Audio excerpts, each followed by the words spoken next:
మీ ఎలాంటి వ్యాపార ప్రకటనలకైనా వెంటనే మా ఛానల్ సంప్రదించండి. ప్రస్తుతం మనతో పాటు ప్రముఖ ఆధ్యాత్మికవేత్త, ఆస్ట్రాలజర్ బ్రహ్మశ్రీ సుభాష్ శర్మ గారు మనతో ఉన్నారు. గురుగారితో మాట్లాడేద్దాం. నమస్కారం గురుగారు. శ్రీమాత్రి నమండి. గురుగారు, ఏళ్ళనాటి శని అంటే ప్రతి ఒక్కరికి భయమే. సో ఎక్కడ ఎటువంటి కష్టాలు మన జీవితంలోకి వస్తాయని చెప్పి చాలా మంది భయపడుతూ ఉంటారు. 2026 ఎస్పెషల్లీ ఈ ఏలినాటి శనితో ఇబ్బంది పడే రాసులు ఏవే రాసులు వాళ్ళు ఉన్నారు, మరి వాళ్ళు ఈ తీవ్రత తగ్గడానికి ఎటువంటి పరిహారాలు చేసుకోవాలి ప్రత్యేకంగా? తప్పకుండా తెలియజేస్తానండి. ముందుగా వీక్షిస్తున్నటువంటి ప్రేక్షకులందరికీ శ్రీమాత్రే నమః, శ్రీ గురుభ్యో నమః. యాదేవీ సర్వభూతేషు మాతృరూపేణ సంస్థిత. నమస్తస్సై నమస్తస్సై నమస్తస్సై నమో నమః. నిజానికి ఏలినాటి శని ప్రభావం ఒక మనిషి జీవితంలో ప్రారంభమయ్యింది అని అంటే వాళ్ళు పడేటటువంటి కష్టాలు ఎలా ఉంటాయో నేను చెప్తాను. జీవితంలో శని దశలో ఉన్నటువంటి వారు కావచ్చు, శని యొక్క అంతర్దశలో ఉన్నటువంటి వాళ్ళు కావచ్చు, అర్ధాష్టమ శని, అష్టమ శని, ఏలినాటి శని, ఈ యొక్క దాని తీవ్రతతో బాధపడే వాళ్ళు కావచ్చు, వీళ్ళందరికీ జీవితంలో ఎలా ఉంటుంది అని అంటే కనుక ఆరోగ్య సమస్యలు మొదలవుతాయి, ఆర్థిక పరమైనటువంటి ఇబ్బందులు మొదలవుతూ ఉంటాయి. ఎప్పుడూ కూడా చాలా పరువు ప్రతిష్టలతో బ్రతికినటువంటి వాడు కూడా నీలాపనిందలు, ఎదుటి వారితో మాటలు పడేటటువంటి దౌర్భాగ్య పరిస్థితులు ఏర్పడుతూ ఉంటాయి. అలాగే వీళ్లకు అనేక రకములైనటువంటి శత్రు బాధ పెరిగిపోతూ ఉంటుంది. ఇంట్లో ఉన్నటువంటి ధనమంతా కూడా ఆటోమేటిక్గా ఖర్చు అయిపోతూ ఉంటుంది. అయిన వాళ్ళు మన బంధువులు కావచ్చు, మన స్నేహితులు కావచ్చు, మన వాళ్ళు అని అనుకున్నటువంటి వాళ్ళే శత్రువులుగా మారిపోతూ ఉంటారు. మన లాభం తింటూ, మనతో ఉంటూ మనల్ని వెన్నుపోటు పొడిచే వాళ్ళు చాలా మంది తయారవుతూ ఉంటారు. అలాగే జీవితంలో మనం సంపాదించిందంతా ఒక క్షణంలో పోగొట్టుకునేటటువంటి దౌర్భాగ్య పరిస్థితి ఏర్పడుతూ ఉంటుంది.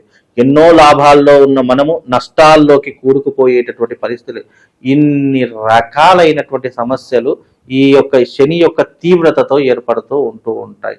అలాగే ఈ శని యొక్క తీవ్రత ఎలా ఉంటుందంటే మనిషిని ఒక చోట కుదురుగా కూర్చోనివ్వదు, మానసిక ఒత్తిడి ఎక్కువగా పెరిగిపోతుంటుంది, ఆలోచనలు విపరీతంగా మైండ్లో తిరుగుతూ ఉంటూ ఉంటాయి, టెన్షన్స్ విపరీతంగా పెరుగుతాయి, బీపీలు, షుగర్లు, థైరాయిడ్లు, అలాగే హార్ట్ అటాక్లు, ఇవన్నీ కూడా శని దశ ఎంటర్ అయ్యింది అంటే మనిషి జీవితంలో ఇవన్నీ కూడా మొదలవుతూ ఉంటాయి. అంటే ఎప్పుడూ కూడా హాస్పిటల్ గడప తొలకలేనటువంటి వాడు, ఎప్పుడూ కూడా కోర్టు మెట్లు ఎక్కనటువంటి వాడు, ఎప్పుడూ పోలీస్ స్టేషన్ ముఖమే ఎరగనటువంటి వాడు శని దశ ఎంటర్ అయ్యింది, ఏలినాటి శని ప్రభావం ప్రారంభమైందంటే ఇవన్నీ కూడా చూసే వస్తుంటాడు. అంటే చూడకూడనటువంటివి, చెయ్యకూడనటువంటివి, చెప్పకూడనటువంటివి, మాట్లాడకూడనటువంటివి, ఇవన్నీ కూడా మనతో చేయించేటటువంటి వాడే శని భగవాన్. ఎందుకే శనిని ఏమంటారు అంటే జాతకంలో కర్మకారకుడు శని అవుతూ ఉంటాడు.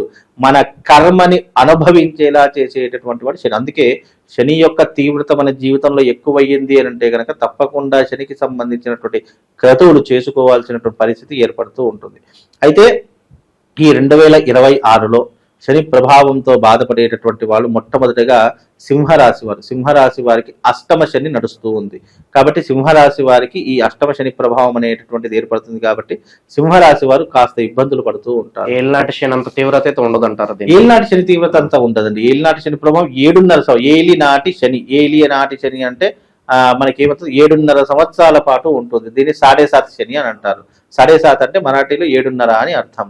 అదే ఈ యొక్క సింహరాశి వారికి ఎప్పటి వరకు ఉంటుంది అని అంటే కనుక దాదాపుగా ఈ శని కుంభరాశి నుంచి మీనరాశి నుంచి వెళ్ళిపోయి మేషరాశిలో సంచరించేంత వరకు వీళ్ళకి శని ఉంటూనే ఉంటుంది. అంటే ఇంకా దాదాపుగా సంవత్సరన్నర కాలం పాటు సింహరాశి వారికి ఈ శని ప్రభావం అనేటటువంటి అష్టమ శని ప్రభావం అనేటటువంటి నడుస్తూ ఉంటుంది.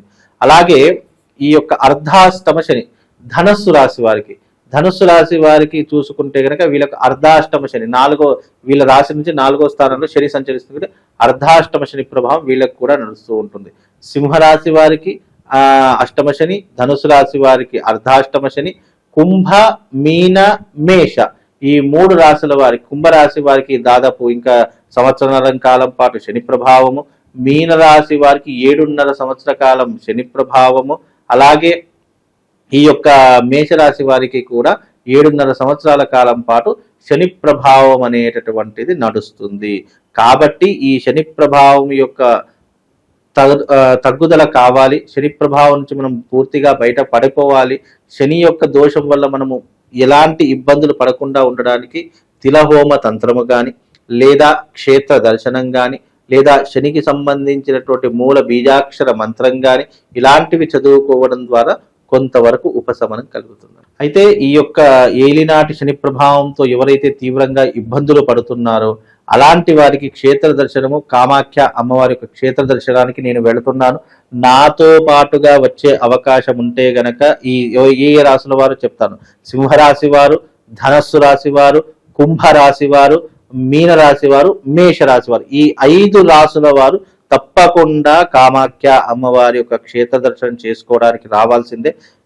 జనవరి 9వ తారీఖు నుండి హైదరాబాద్ నుంచి ప్రయాణం జరుగుతుంది కనుక ఎవరైనా రావాలి అని అనుకుంటే డిసెంబర్ 25వ తారీఖు వరకు ఈ 5 రాసుల వారు తప్పకుండా రిజిస్ట్రేషన్ చేసుకొని మాతో పాటుగా వస్తే అక్కడ ఏలినాటి శని ప్రభావం తగ్గిపోయి అమ్మవారి యొక్క సాన్నిధ్యంలో యజ్ఞయాగాదులు, యజ్ఞాది క్రతువులు చేయించడం జరుగుతుంది.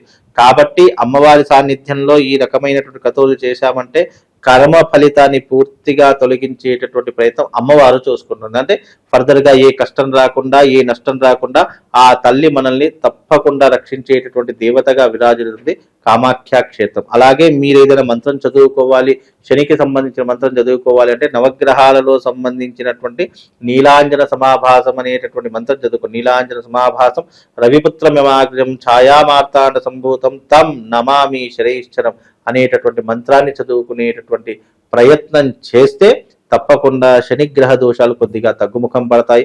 ప్రతి శనివారము రోజున ఆంజనేయ స్వామి ఆలయానికి వెళ్ళి అక్కడ 5 ప్రదక్షిణలు చేసి, ఆ నవగ్రహాలకు 9 ప్రదక్షిణలు చేసి అక్కడ కాసేపు విశ్రాంతి తీసుకొని మీరు మీ పనులను ప్రారంభించినట్టయితే శని ప్రభావం కొంతవరకు తగ్గేటటువంటి అవకాశం ఉంటుంది. వీలైనంత వరకు ప్రతి శనివారము రోజున మీరు నువ్వుల ఉండను తినండి. నువ్వులు ఉంటాయి కదా, బెల్లముతో నువ్వులతో చేసినటువంటి పదార్థం ఏదైతే ఉంటుందో అది తప్పకుండా తినేటటువంటి ప్రయత్నం చేయండి. దాని ద్వారా మీకు తప్పకుండా శని యొక్క అనుగ్రహం కలగడంతో పాటు శని యొక్క దోషాలు కూడా తొలగిపోతాయండి. ఏమన్నా దానాలు చేస్తే బెటర్ అంటారు గురుగారు? శనికి సంబంధించినటువంటి దానాలలో నువ్వులు దానం చేయండి, నల్లటి వస్త్రం దానం చేయండి. అలాగే ఆ రోజున వీలైతే 10 మందికి అన్నదానం చేసేటటువంటి ప్రయత్నం చేయండి. లేదా ఏదైనా ఆంజనేయ స్వామి క్షేత్రంలో అన్నదానం జరుగుతుంది అంటే కనీసం అక్కడ సేవ చేసుకునేటటువంటి భాగ్యమైన మీరు సంపాదించుకోండి. తద్వారా కొంతవరకు ఉపశమనం కలుగుతుందండి. ఓవరాల్ గా ఏలినాటి శని కావచ్చు, ఇక ఇతర శని ప్రభావాలు ఏ రాశుల వాళ్ళకు ఉన్నాయి 2026లో ఎటువంటి పరిహారాలు చేసుకోవాలి? చాలా బాగా వివరించారు. ధన్యవాదాలు. శివ.